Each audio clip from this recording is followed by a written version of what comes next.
study about हमने cover की है 8h above the so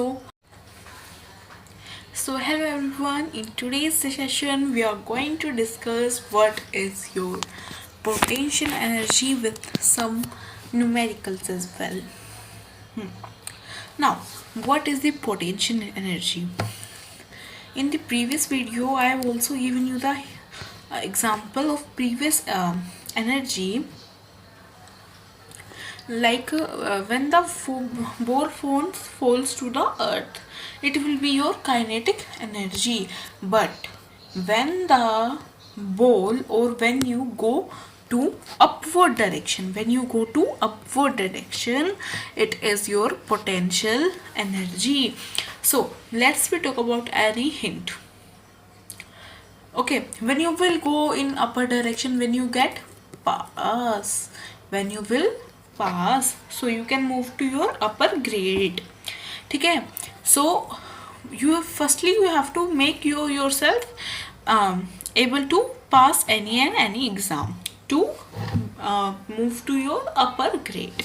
ठीक है, so to move to up you have to use potential energy. ठीक है, देखो P से pass and P से potential energy. ठीक है, now we will study about something more about your potential energy, like an object gains energy when it is lifted to higher position because work is done against the force of gravity. This energy is known as gravitational potential energy. जब आप ऊपर जाओगे, ठीक है, ground से थोड़ा सा आपकी क्या होगा, डिस्प्लेसमेंट रहेगा, वो क्या होगा आपका पोटेंशियल एनर्जी आप उसे बोलते हो. बट अगर आप उसकी भी डीप में जाते हो तो आप उसे ग्रेविटेशनल पोटेंशियल एनर्जी कह सकते हो. Potential energy is defined as the work done to raise an object from the ground to certain height against gravity. Gravity से ऊपर लेके जाओगे, मतलब ग्राउंड से ऊपर लेके जाओगे. मैंने बताया था you will get pass, so you will move to another grade, मतलब you will shift it to upper grade, so you will get pass, and P for pass and P for potential. Okay, now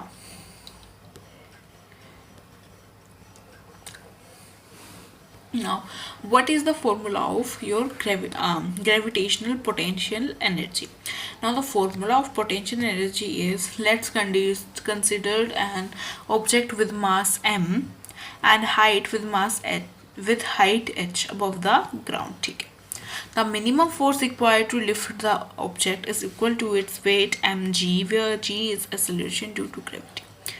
g क्या है, simple वाली gravity है यहाँ पे. ठीक है, now the work done to the, तो कैसे हमने इसका फॉर्मूला कैसे ड्राइव करा है, हमने इसका फॉर्मूला ड्राइव करने के लिए क्या किया, firstly you have to put the formula of your work done, that is force into my displacement. ठीक है, आप इसको ऐसे लिख सकते हो, वर्क क्या है mg इंटू में आपका डिस्प्लेसमेंट. क्यों, क्योंकि फोर्स क्या होता है आपका, मास इंटू में ग्रेविटी. तो आप इसको फोर्स को क्या लिख सकते हो, मास इंटू में ग्रेविटी लिख सकते हो ना, बिल्कुल लिख सकते हो, करेक्ट.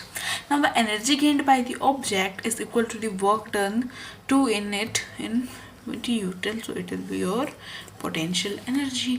देखो जी, ये एग्जाम्पल है. अब ये बच्चा क्या कर रहा है, ये बच्चा हाई लेवल पे खड़ा है. ठीक है, तो ये बच्चा क्या आया, ऊपर आया है ये बच्चा, तो उसने अपनी क्या करी है, ग्रेड अप करी है, मतलब पास हुआ है. तो पी से पास होना होता है, पी से पोटेंशियल एनर्जी होती है. तो क्या हुआ है, जो ये आपका ग्राउंड मान लो. ठीक है, तो ग्राउंड से ये बॉल ऊपर आई है. ठीक है, तो ये क्या है, ये जो इसका डिस्टेंस है ये आपकी हाइट है. मास जो वर्क डन हुआ इस बॉल के थ्रू वो क्या है, हमारे पास mg इंटू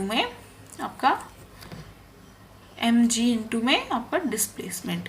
और डिस्प्लेसमेंट को आप क्या लिख सकते हो, हाइट लिख सकते हैं, क्योंकि यही तो चीज़ आपने कवर की है, यही तो आपकी हाइट है. देखो यही चीज़ क्या है, आपकी हाइट है, और यही चीज़ आपकी क्या है, डिस्प्लेसमेंट है। मतलब आप ग्राउंड से उतनी ऊंचाई पे ही तो आए हो, तो आपने उतनी ही हाइट गेन करी है और उतना ही आपका क्या है, डिस्प्लेसमेंट है। So for the formula of your potential energy is mgh। Now let's we move to some numericals about your potential energy, that is an object with mass of 2 kg is shifted. Okay, potential energy find करनी है। Formula mgh होता है हमारे पास में, जहाँ पे m आपका मास है, g आपका ग्रेविटेशन है, h is your height means displacement.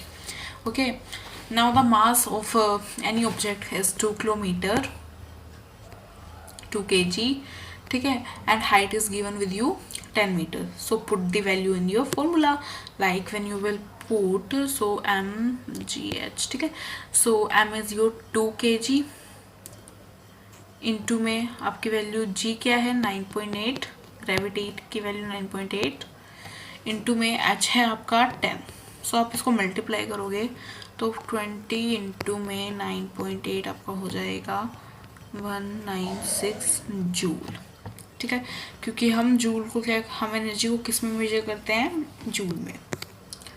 अब आपका नेक्स्ट जो क्वेश्चन है वो ये है, an energy processed by an 10 kg object on the height, okay, वो द ग्राउंड गिवन, ठीक है। आपने क्या फाइंड करना है इसमें, अपने पोटेंशियल एनर्जी फाइंड करनी है। अब देखो क्या फाइंड करना है, find the energy processed bye. अब आपको पता चल गया कि अगर कोई ऑब्जेक्ट ग्राउंड से ऊपर जा रहा है तो उस पर क्या लग रही है, पोटेंशियल एनर्जी लग रही है, क्योंकि मैंने आपको पढ़ाया है अभी ये, ठीक है। तो with the using the formula of your potential energy mgh, m हमारे पास था यहाँ पे 10, ये आपकी g की वैल्यू, इंटू आपका 6 हाइट, तो 588 is your answer. Now try yourself. Water stored in a dam possesses no energy, electrical energy, kinetic and potential, ठीक है। सो हम क्या है इसमें, हमें क्या बताना है, इसमें हमें ये बताना है कि जो आप वाटर को स्टोर करते हो डैम्स के अंदर आप वाटर स्टोर करते हो, उसमें कौन सी एनर्जी का यूज होता है। तो उसमें देखो जो डैम्स है वो ऐसे गोल गोल भी घूमते हैं, ठीक है, और डैम्स क्या है, कुछ ऊंचाई पे स्टोर्ड होते हैं, वो आपके नीचे स्टोर्ड नहीं होते, ग्राउंड से ऊंचाई पे स्टोर्ड होते हैं। तो क्या होगा, इसका पोटेंशियल एनर्जी आपका आंसर होगा, ठीक है। ये देखो नो एनर्जी तो हो ही नहीं सकता, कोई ना कोई तो एनर्जी यूज करेगा। इलेक्ट्रिकल एनर्जी इलेक्ट्रिसिटी से तो चल नहीं रहा, काइनेटिक एनर्जी तो मोशन में तो है ही नहीं, एंड पोटेंशियल एनर्जी ग्राउंड से ऊंचाई पर है, तो आपका पोटेंशियल एनर्जी होगा, ठीक है। So that for only for this video, thank you everyone.